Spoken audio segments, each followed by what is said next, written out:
guys, so I wanted to kind of add a little bonus for you because the last couple plant walks were cut a little bit short due to internet issues, etc. So I wanted to, it was already kind of on my mind to share Komisarek Gardens with you and the surrounding property where I have my own gardens. And yeah, so I guess on 5B, which is where Bedford, New Hampshire is, and parts of the seacoast as well. So I guess just enjoy if you're alive. No worries, I didn't give you guys any warning.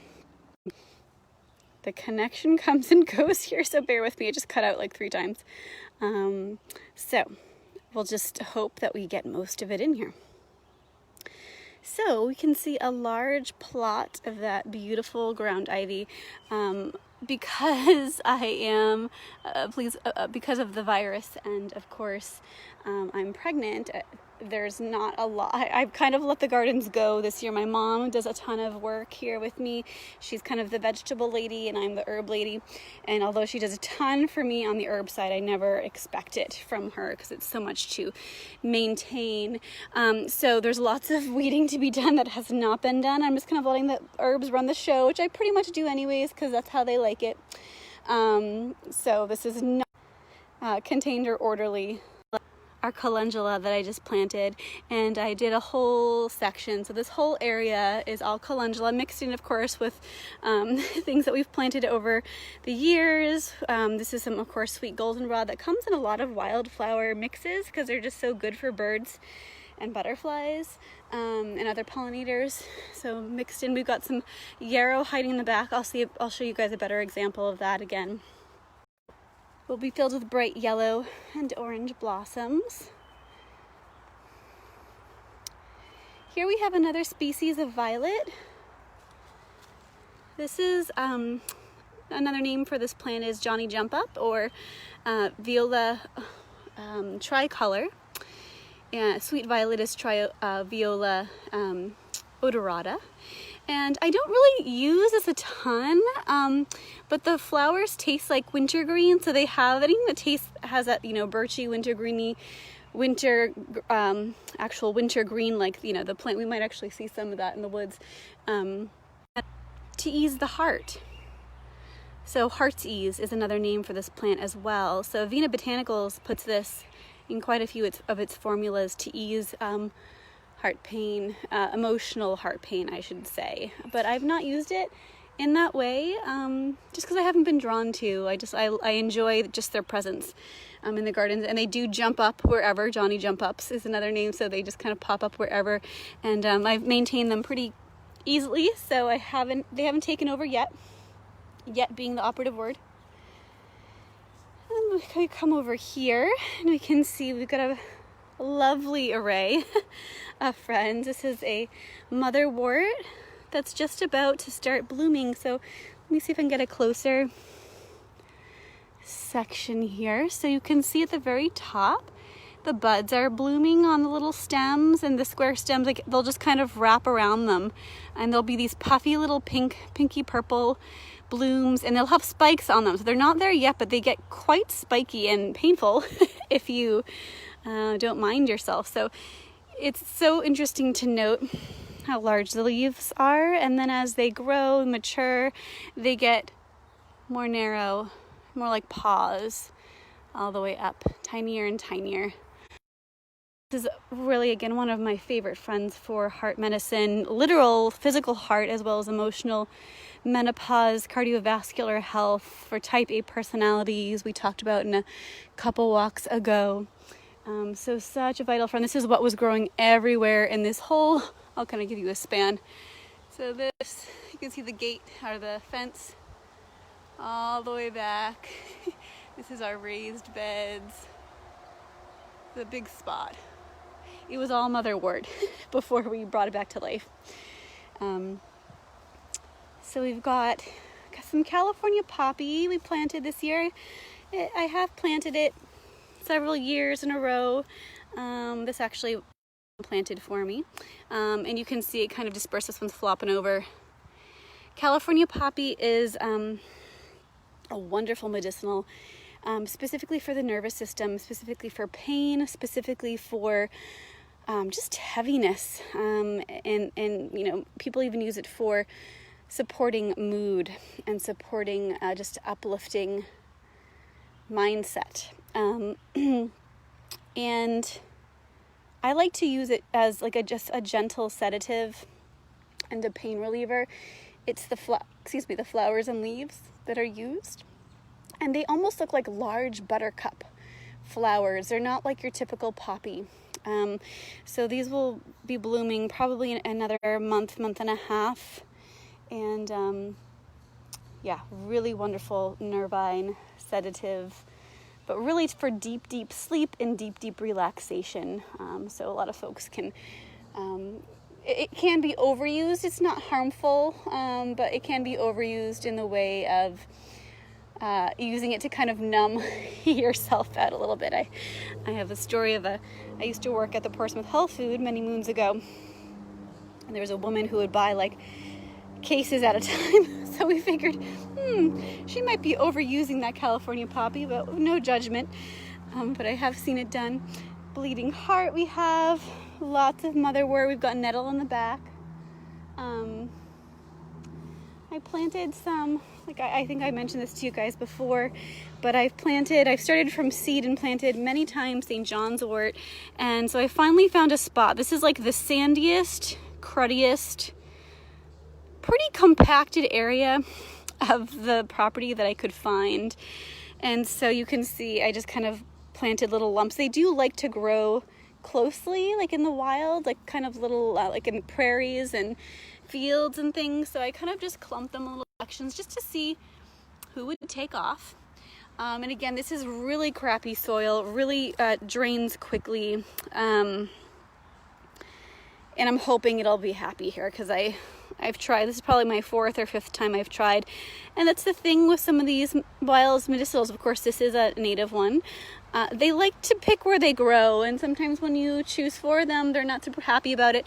And I always try to listen and ask, and most of the time it works, and sometimes maybe my ego brain, my critical brain, is getting in the way of where I want my gardens to be versus what the plant actually wants. So I think that is the case with our friend St. John's wort.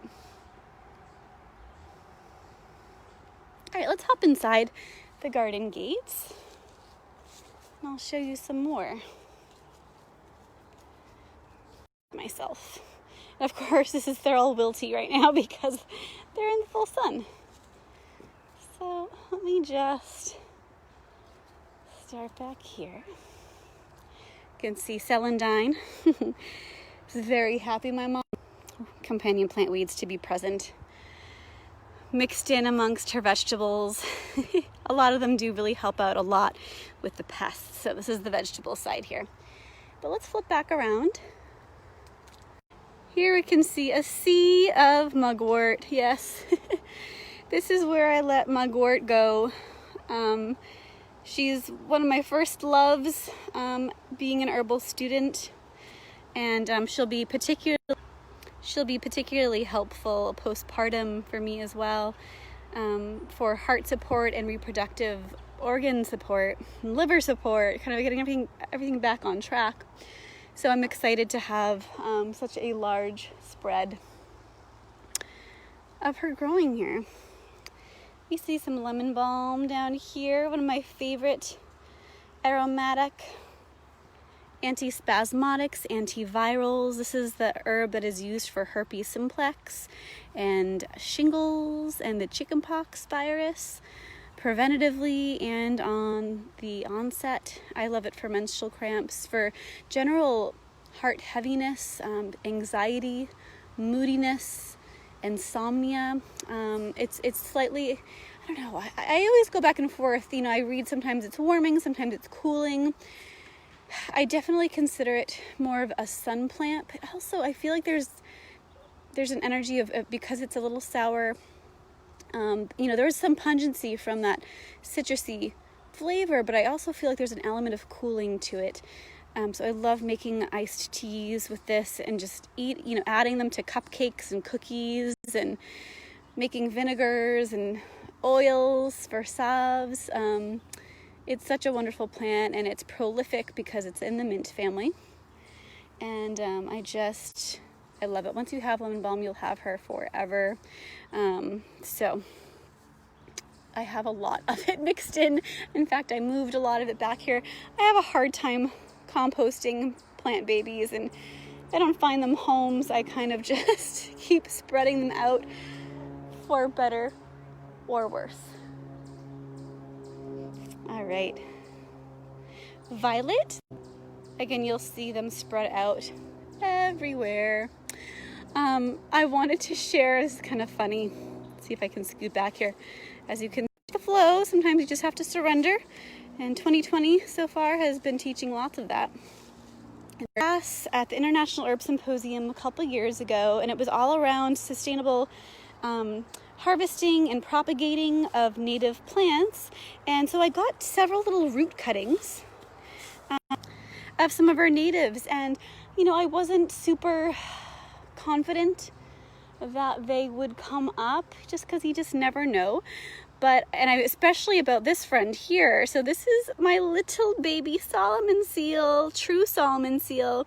Again, it already got nibbled on a little bit, but I'm not going to do anything at all until it spreads quite a bit. Loves growing in the woods, so I have lots of shade in this area from the other medicinals. But I was so pleased and delighted to find that it did in fact sprout from the little cutting, because it was like really small little cutting. So I hope to grow this friend and spread it into the woods, and then when there's enough, maybe begin to harvest it on my own. The other root cutting I got was bloodroot, another native, and it's such a beautiful leaf shape.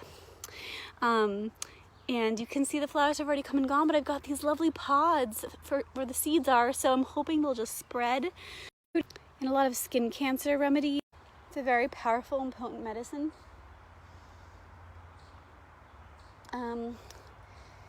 But I've not used it a lot, and I don't know if I plan to. I'm going to wait to see if this plot will spread. And then finally I've got my tiny little elder bush. This is the third time I've tried to grow elder. And, well, finally is taking. Again, they prefer shadier areas. This is black elder. And I'm going to wait a long while before I do anything with this friend here. But this is black elder, Sambucus nigra, and I look forward to it thriving here and spreading hopefully as well. All right, so you can see we got lots of red raspberry growing. So you can see that my red raspberry is very delicate, much smaller, tiny little blossoms about to pop. And the canes aren't super red. Well, this one is. So this one is redder. This one's a little bit more on the beige side, but it's got the signature leaf of 3, and it's so it's curious. And what I did is I actually dug up a wild red raspberry and brought it into the garden, and hence now it has taken over because that's what they do. So anyways, I didn't get around to harvesting the leaves this year, and I'm just gonna let them go to bloom, because look at all these wonderful blooms that will give way to berries. So I'm very excited about that. Lots of nettle in the mix. I've got a nice little example here. And then I planted milky oats, and these are the earliest I've ever got. These guys are already creating oats. So you know when to harvest milky oats when you press this. I know it's too early, so I'm not going to press it yet to check. And a little latex comes out. That's when they're milky, and that's when you want to harvest the tops. You can leave the rest and then harvest the straw, the oat straw, later. They are used in combination, but I will say the milky oats are especially vital for, or they're special So I always prefer to use the fresh plant. This is the plant for the nervous system when you have nothing left to give, when you are hanging on by a thread, when your nerves are just shredded and you're so exhausted you don't even have the energy to fall asleep. This is going to be the herb to build you back up. So again, looking forward to, I mean, I already take this on a regular basis, but I'm gonna use it even more, I imagine, postpartum new mama. Lovely Avena sativa. We have some volunteer mullein, a beautiful rosette growing. This one's kind of covering up.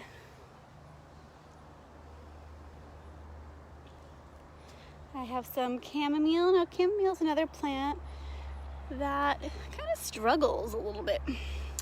Sorry, I'm in the shadow a little bit here, but they're blooming.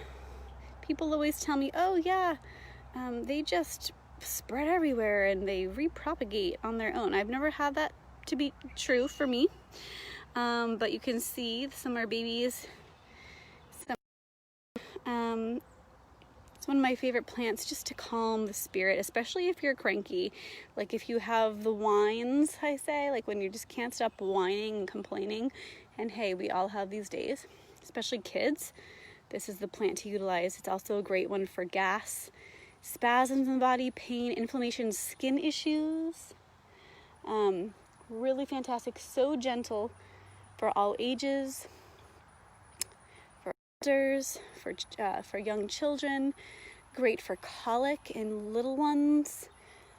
Such a wonderful ally. The flowers have the most medicine, but you can use the entire aerial parts. I've infused them into oils, for salves, great for insomnia. Such a wonderful plant. Digestive aid, liver supporter. I love it so much. This is the Roman chamomile. All right. Sea of nettle. Sea of nettle.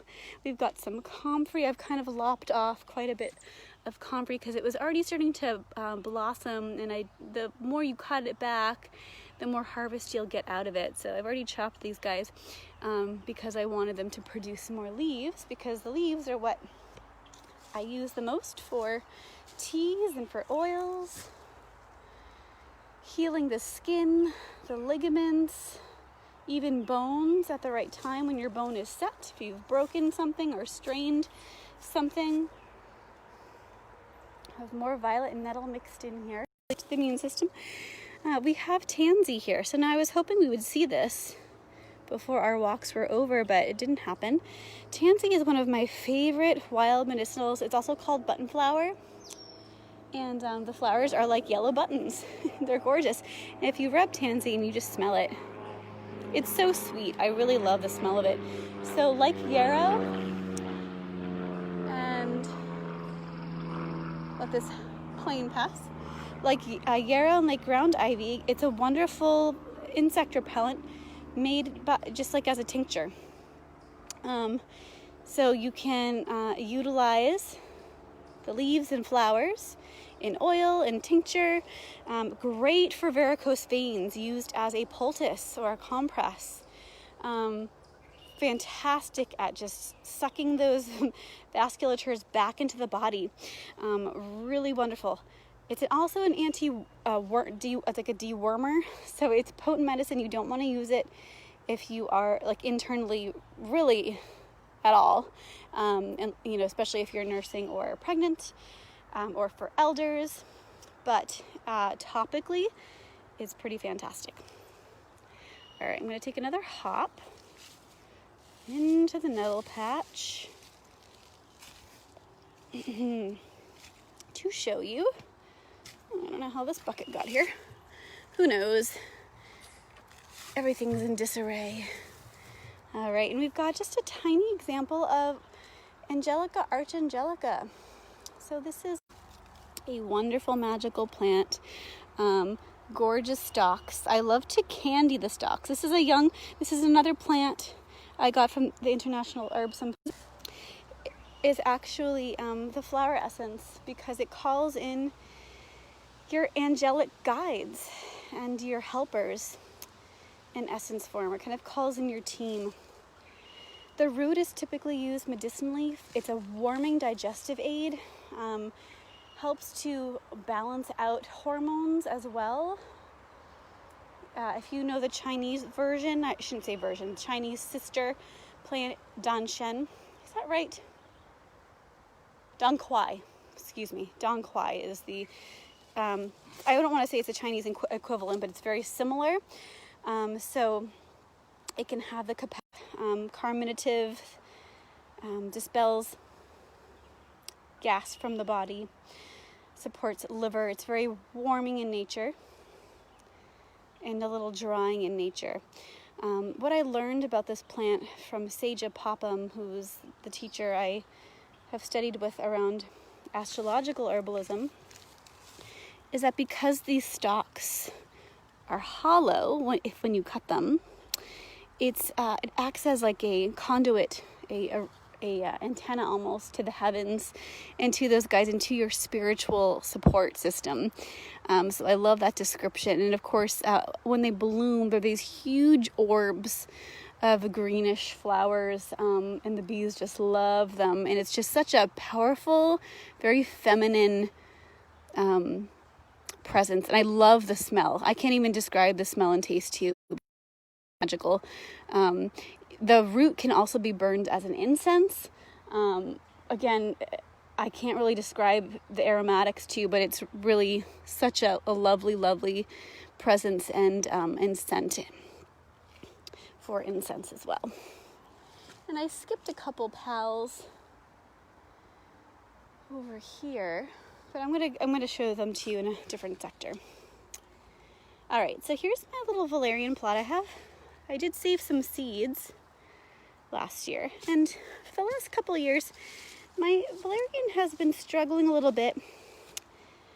I'm not sure what to call it. It's almost like a fungus, so I haven't really used it. You can see the leaves are kind of, I don't know, it looks like they're getting eaten, but they're really just crumpled and they're not unfurling properly.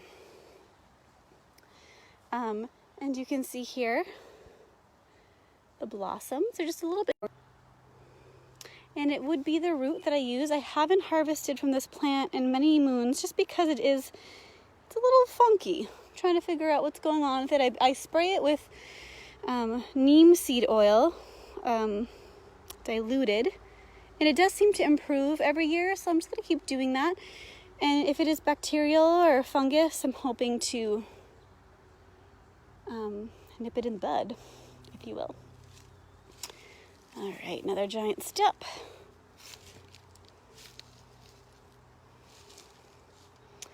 We've got some anise hyssop in here.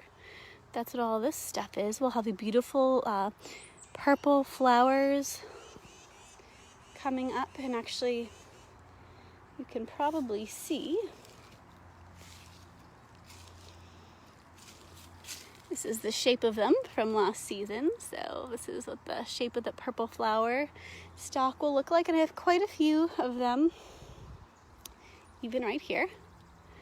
And they smell kind of like fennel, like a sweet fennel-y, black licorice-y scent. And I like to use it as a simple as is. We got more lemon balm mixed in here. This is my small plot of beautiful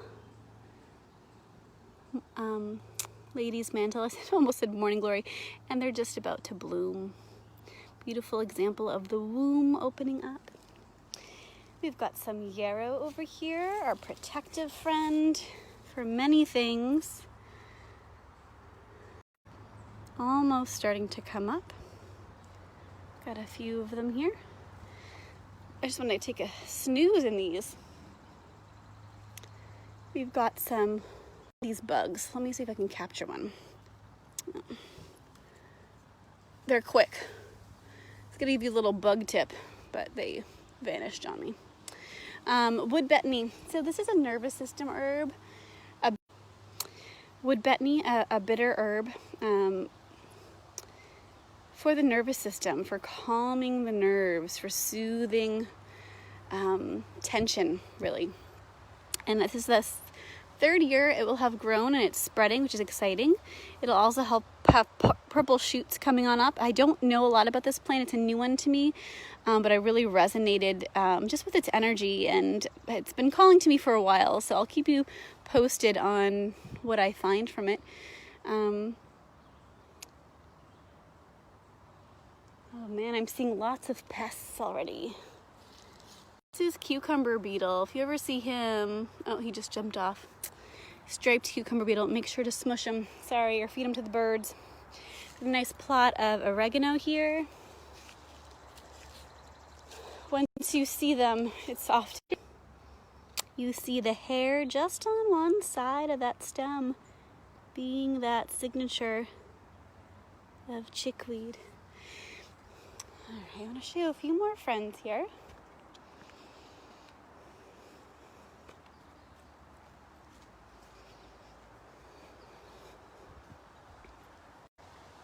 It's our greenhouse.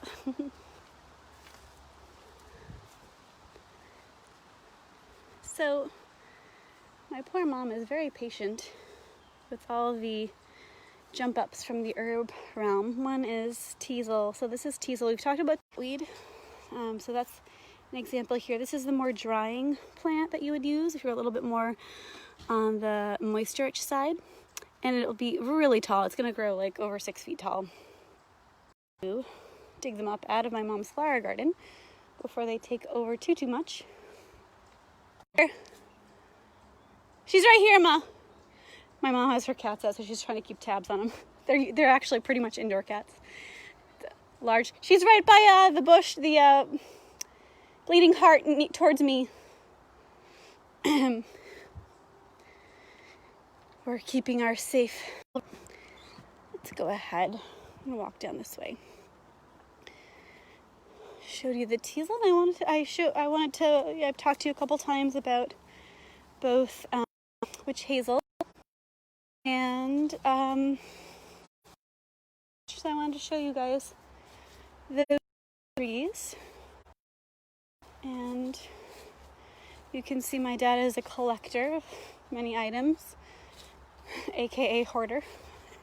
Good thing we have all these beautiful green friends to make up for it. Gorgeous allium we planted. All right, so it's a little bit of a walk down the driveway here, but we've got some pretty friends to check out along the way. Just planted some rhododendrons. So here's an example here. Again, I'm gonna guess this is black raspberry with the hole in the berry, because it just has the 3 leaves, right? It does have the red cane, but I'm not convinced, because the underside is still fresh green, that it is red raspberry. So I'll keep you posted. Back here, we've got the 5-leaf marker, which makes me think blackberry.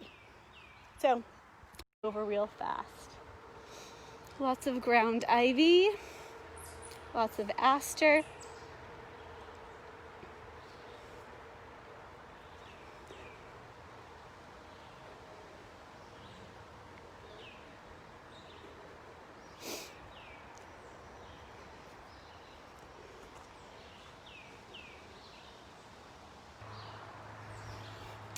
Got some of that barberry you've seen many times.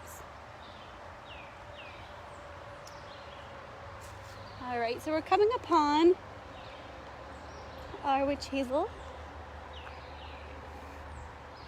And unfortunately, this tree has been plowed into many times, just much to my chagrin.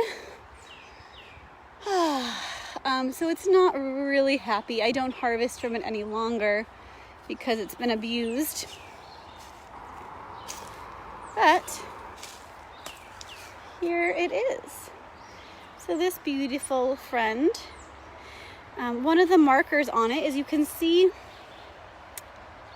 let's see here, you see the leaf, sorry, I'm going to try to stay out of the shadow here, is uneven where the leaf ending comes. One side's a little bit further down than the other, so it's an irregular leaf pattern where the leaf connects. And let's see if I can find a closer up version, maybe here. Yeah.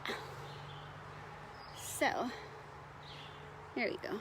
Getting out of the shadow. So it doesn't quite connect side to side. One's a little bit lower. So that's, you know, one of the things that you can notice on a witch hazel leaf. And how you would harvest it on a healthy, happy, mature tree would just to be leaves and branches. And virtually, when you tincture this, you can do it fresh or dried. And it's going to be the same components of witch hazel you would buy at the store, only it'll be alcohol based. So some of the extracts at pharmacies, they do an alcohol free extraction, but if you aren't concerned about that, you can make your very own.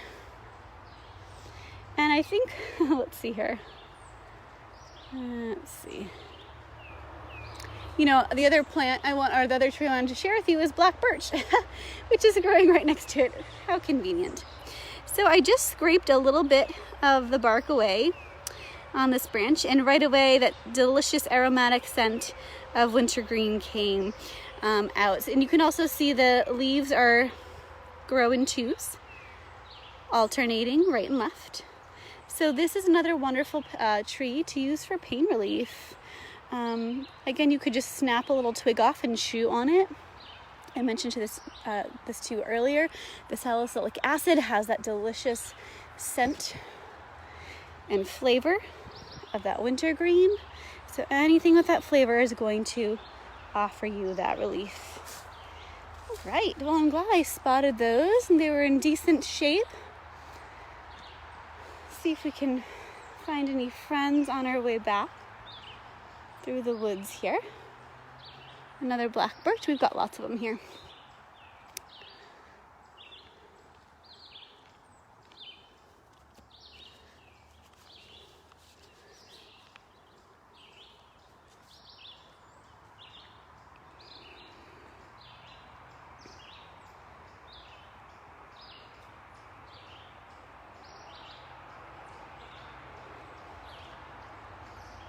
Tons of aster. These are the woodland aster, the white ones.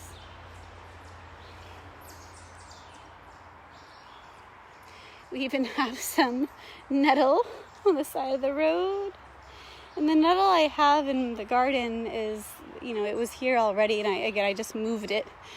I asked permission, and it said, sure, why not? And it really has taken off. We'll never be needing nettle in the garden. All right, guys, well, that was it. A little bonus video for you, and I thank you for joining me this season. Like I said, continue to post, ask questions. I'll do the same if I see updates to offer you for the growing season as much as I'm able. And yeah, I'll see you soon. Thanks so much.